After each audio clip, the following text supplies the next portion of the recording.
Ayan, delightful Sabbath po sa inyo lahat. Tayo po ay muling mag-aaral ng salita ng Diyos. Medyo matagal po tayong hindi nakapag-aral dahil sa maraming pagkakataon na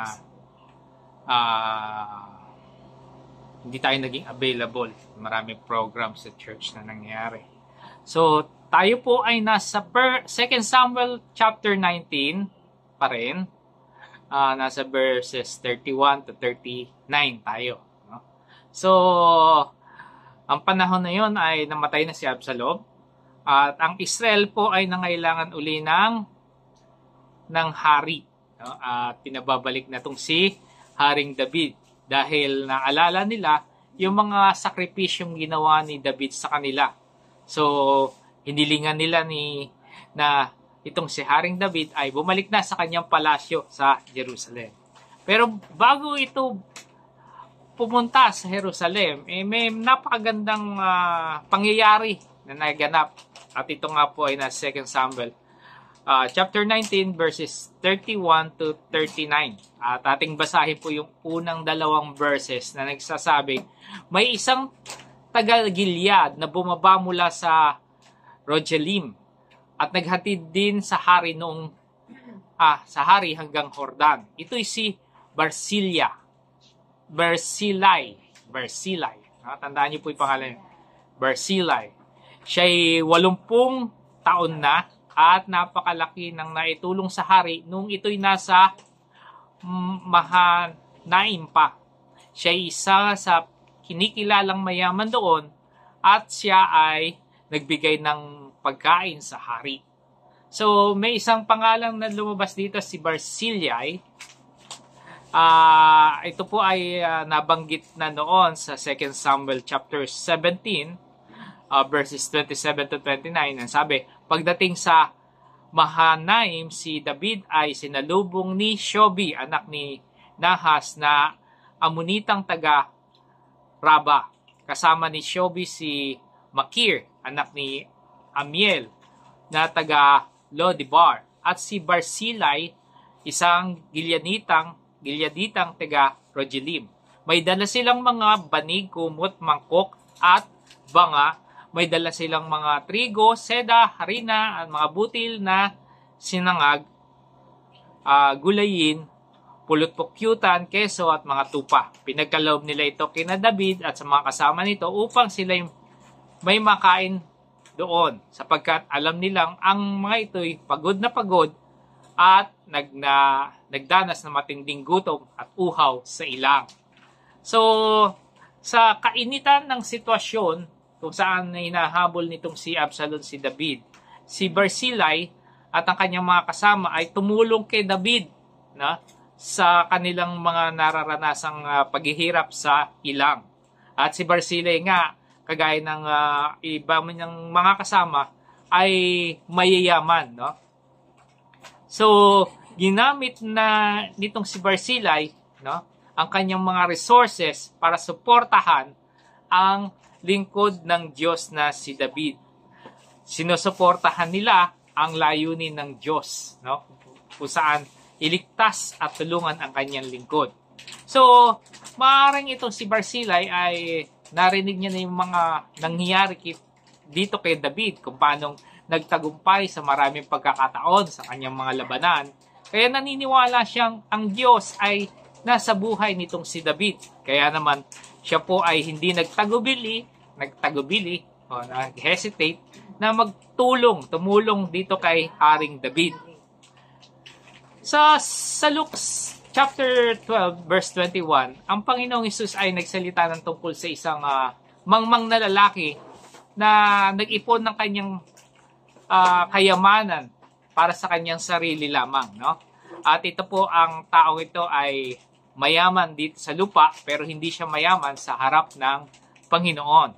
Pero si Barzillai, siya po ay wise enough na ginamit niya yung kanyang karunungan o yung kanyang resources, kanyang kayamanan para mag-ipon ng yaman doon sa kalangitan, At siya nga po ay matatawag natin o masasabi nating mayaman sa harap ng Diyos. So the first life lesson that we're going to take away is the word rational. Letter R po tayo. Tinignan ko po kung ano yung rational. Ibig sabihin po ay just o makatwiran. No? Intelligent din po, matalino. So, masasabi nating rational yung ang tao na isang matalino na pumipili ng tama, no, sa harap at sa paningin ng Diyos. So si Barzillai po, kilala niya si David, na si David po ay pinili ng Diyos, anointed na maging hari. That's why pinili niya suportahan itong si David kaysa kay Absalom, no?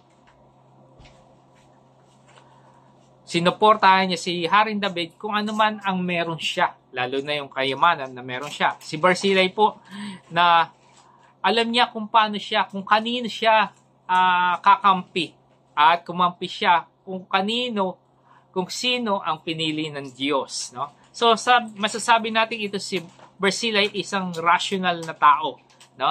At pinili niya na kumampi sa winning side. Kung ikaw nga naman ang pipili, doon ka na sa malakas, makapangyarihan, di ba? Kung tataya ka sa sabong, salyamado ka nga, dapat papanig. At ganun ang ginawa nitong si Barzillai. Alam niya na makapangyarihan Diyos at ang Diyos ay kasama nito si David. Kaya ito naman ay kumampi kay David. So pinili niya na maging tama, no? So, kapag tayo po ay pumili ng tama, tayo po ay rational, no? Makatwiran, matalino, no? Sa mga bagay-bagay. Sabi po sa Micah 6:8, itong si Micah po ay pinaalalahanan tayo na ang Diyos po ay tinuruan na tayo para maging rational, no? Maging makatwiran, matalino sa bawat mga tao. Sabi po dito, itinuro na niya sa inyo kung ano ang mabuti. Ito ang nais ni Yahweh. Maging makatarungan ka sa lahat ng bagay, patuloy mong mahalin ang iyong kapwa at buong pagpapakumbabang sumunod ka sa iyong Diyos. So, bakit ba nire-require tayo ng Diyos na maging makatwiran o mapagmahal maging maawain at maging mapagkumbabang loob? Alam niyo, pag binanggit niya to dahil sabi po sa Luke 6:36, maging mahabagin kayo, makatwiran tulad ng inyong amang mahabagin. So tayo po ay nire-require na maging rational, makatwiran, matalino sa lahat ng tao dahil ang Diyos na ating pinaglilingkuran ay rational din, no? So sabi nga we should be like Father, like Son. Kung anong Diyos, anong kanyang katangian, yun ang dapat maging katangian ng bawat isa sa atin. So ang Diyos po ay matutuwa kung makikita niya ang kanyang mga anak, ang kanyang mga tao, na kagaya niya ay rational din. So sa mga panahon na sinusubok itong si David po ay nakasumpong, no, ng isang tao na kanyang naging kaibigan. At ito nga po ay si Barzillai. So, that's why in verse 33, sabi po, bago tumawid si David, ang Haring David, ay sinabi nito, mabuti pa'y sumama ka sa amin sa Jerusalem. Kausap niya si Barzillai. Doon ka na tumira sa palasyo at ako ang bahala sa iyo. So, bago tumawid itong si David sa Jordan River, in-invite niya si Barzillai, no? Na makasama niya sa Jerusalem, no? At ito ay para ma-reciprocate niya or matumbasan niya yung kabutihang ginawa ni Barzillai sa kanyang pamumuhay nung siya po ay nasa ilang. So, the second life lesson that we're going to take away is the word reward. No? Gantimpala, Nay. Ano yung kaninang una? Rational. Hindi National Bookstore. Rational. Yung pangalawa, reward naman. Ginantimpalaan niya itong si Barzillai. No? So, bilang gantimpala kay Barzillai, si David po ay winelcome niya si Barzillai sa kanyang palasyo para kumain sa kanya, no? To dine with him. Siguro isa sa magiging circle of friends nitong si David ay si Barzillai. Sabi nga sa Romans, for the wages of sin is death. Pero palitan natin, for the wages of goodness is prosperity, no? Kapag naging mabuti ka sa ibang tao, ikaw ay ang kabayaran nun ay pagpapala, no? At kasaganaan. At ganito nga ang nangyari at natanggap nito si Barzillai. So we cannot deny that the fact that God blesses the rational person, no? Kapag ikaw ay matuwid at matalino, rational ka, ikaw ay pagpapalain ng Diyos. Sabi sa Colossians 3:23-25, ano man ang iyong mga ginagawa, gawin ninyong ng buong puso na parang sa Panginoon kayo naglilingkod at hindi sa tao. Sapagkat si Kristo ang Panginoong pinaglilingkuran ninyo at alalahanin ninyong pagkakalooban kayo ng Panginoon ng gantimpalang inilaan niya para sa inyo. Ang mga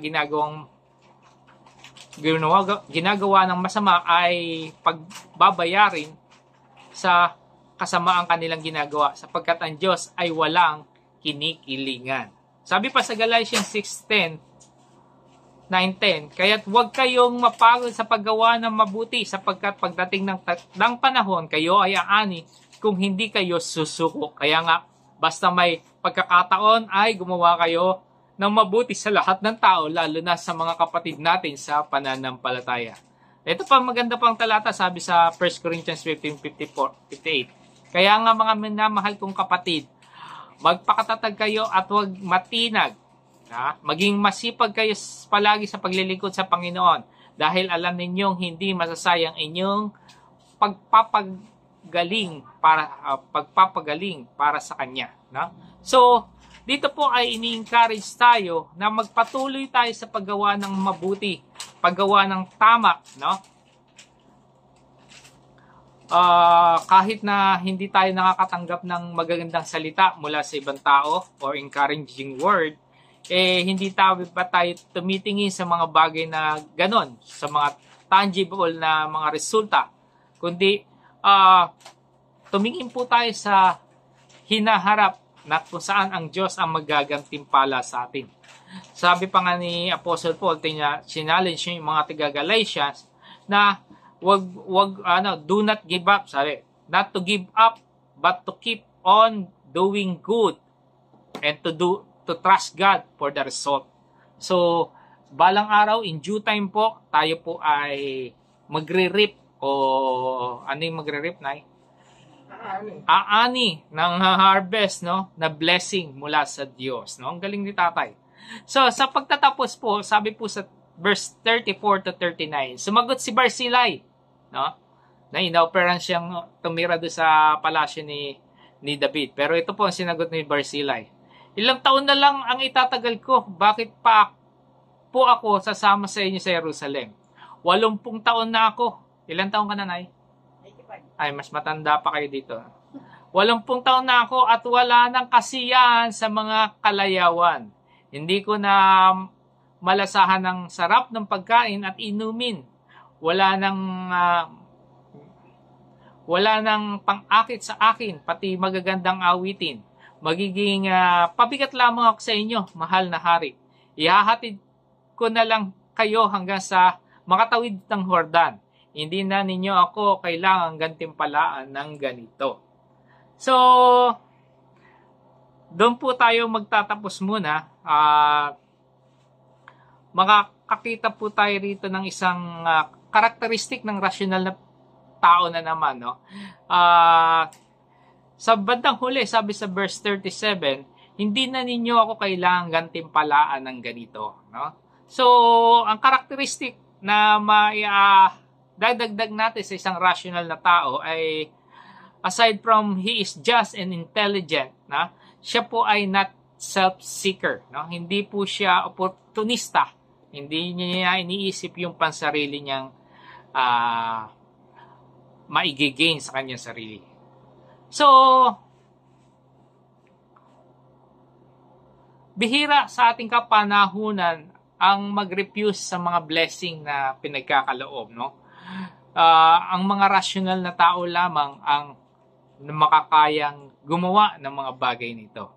So, sabi sa pagpapatuloy natin sa verse 37, hayaan niyo akong magbalik sa aking bayang Sinilangan at doon ko na hihintayin ang aking mga huling araw sa tabi ng puntod ng aking ama at ina. Narito ang lingkod ninyong si Kimham. Siya ang isama ninyo at ang katulong kong ito at kayo na ang bahala sa kanya. Sumagot ang hari, sige, isasama ko siya. Gagawin ko rin ang lahat ng gusto mo para sa ikabubuti niya. Tungkol naman sa iyo, gagawin ko rin ang lahat ng gusto mo. Tumawid sa Hordan ang lahat. Bago tumawid ang hari, hinagkan muna niya at binasbasan si Barzillai. Pagkatapos, umuwi na si Barzillai sa kanyang tahanan. So makikita natin dito yung closeness ng dalawang taong ito, si David at si Barzillai, no? Si Barzillai, alam niyo yung katayuan niya sa harap ng hari. Isang kaibigan at hindi siya yung subject o hindi man lang tinuring ni David na kanyang nasasakupan lamang. Imagine nyo, a common man, no, ni-reject niya yung hari, no, sa offer nito. At hindi po pangkaraniwan yung bagay na yon na ang isang nasasakupan niya ay mag-reject sa hari. Pero instead na tanggapin ni David yung offer, no, na siya'y manatili sa Hordan, siya pa ang nag-offer ng isang servant as his substitute, no, kanyang kapalit. So the third and life lesson that we're going to take away is the word representative. Ano yung tatlo, nanay? Rational, reward, pati representative o kinatawan o siyang gaganap para sa kanya. So sa last part po ng 37, sabi ni Barzillai, inoffer niya yung kanyang lingkod. Narito ang lingkod ninyong si Kimham. Siya ang isama ninyo, ang katulong kong ito at kayo na ang bahala sa kanya. So sabi ng mga scholars, si Kimham daw po ay sariling anak ni si Barzillai, no? So yung blessing na supposed to be kay Barzillai ay binigay dito kay Kimham. So makikita natin sa 1 Kings chapter 2 verse 7, sabi ron, bago raw namatay ito si David, ay pinagkatiwala niya yung kabutihan, yung welfare ni Kimham sa kanyang successor na si Solomon, no? Sister Leng, sino nga yung anak ni Barzillai? Si Kimham, tandaan nyo. Oh? Kaya nga pinagkatiwala ni David si Kimham kay Solomon. Sabi, ipagpatuloy mo ang magandang pakikitungo sa angkan ni Barzillai na taga-Gilead. Paglaanan mo siya ng upuan sa iyong kapagkainan sapagkat tinulungan nila ako nung ako'y tumataka sa kapatid mong si Absalom. No? So, bago mamatay itong si David, ay pinagkatiwala niya. So, mag-focus po tayo kung ano yung ginawa ni Barzillai, no? Binigay niya ang kanyang kinatawan, yung representative niya. Para hindi para tanggapin yung mga blessing na nagmumula kay David, kundi pinadala niya yung representative niya para makapaglingkod pa rin dito kay Haring David. So, si Barzillai po ay ninanais niya talagang maglingkod kay Haring David. Pero dahil sa kanyang katandaan, ito po ay nag-prevent sa kanya na makapaglingkod pa kay David. Pero yung desire niya ay hindi natapos, nakapag-isip pa siya ng paraan para makapaglingkod sa hari. Pinagkatiwala niya yung sarili niyang anak na si Kimham. So, ninais niya pa rin maging bahagi ng paglilingkod sa mga ginagawang pagsusumikap nitong si Haring David para sa kanya sa bayan ng Diyos. So, kaya naman pinadala niya, ibinigay niya ang representative niya kay Haring David. So, tayo po, bago ang Panginoong Hesus pumunta sa langit, nag-iwan din siya ng representative, no? Yung kinatawan. Ano yung representative ng Diyos? So, ano po ba yung representative? Ang representative po ay yung person na pinili, in-appoint para kumilos, magsalita para sa ibang tao, no? So, ito po ay pwede nating sabihin na ito yung mga disipulo ni Kristo na siyang in-appoint ng Diyos, pinili para mangaral ng kanyang mga salita. Sabi po sa 2 Corinthians 5:20, kayo'y mga representative o sugo, kinatawan ni Kristo. So tayo po yung representative ng Panginoon para sa ipahayag ang kanyang mga salita. Si King Ham po, kagaya rin po ng kanya, ng kanyang tatay na si Barzillai. Generous, rational, at hindi self-seeker. So, ikaw at ako po ay bilang representative ng Diyos, dapat pong maging kagaya rin ng Diyos, no? Merciful, just, forgiving, gracious, at tayo po ay kumikilos, lumalakad sa maayos na pamamaraan ayon sa ating pagkakatawag. So, dapat tayo lumalakad na may kababaang loob, ng kahinahunan, mahabang pasensya, at lagi tayong nagmamahal sa ating mga kapwa, nagnanais na maglingkod at pagkaisahin ang bawat mga Kristiyano sa pamamagitan ng kapayapaan na pinagkaloob sa atin ng Panginoon.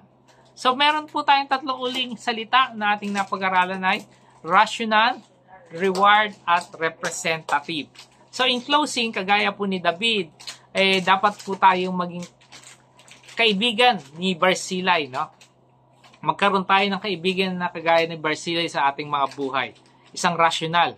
So, aside from makatwiran at intelligent, itong rational na tao, siya rin po ay not self-seeking.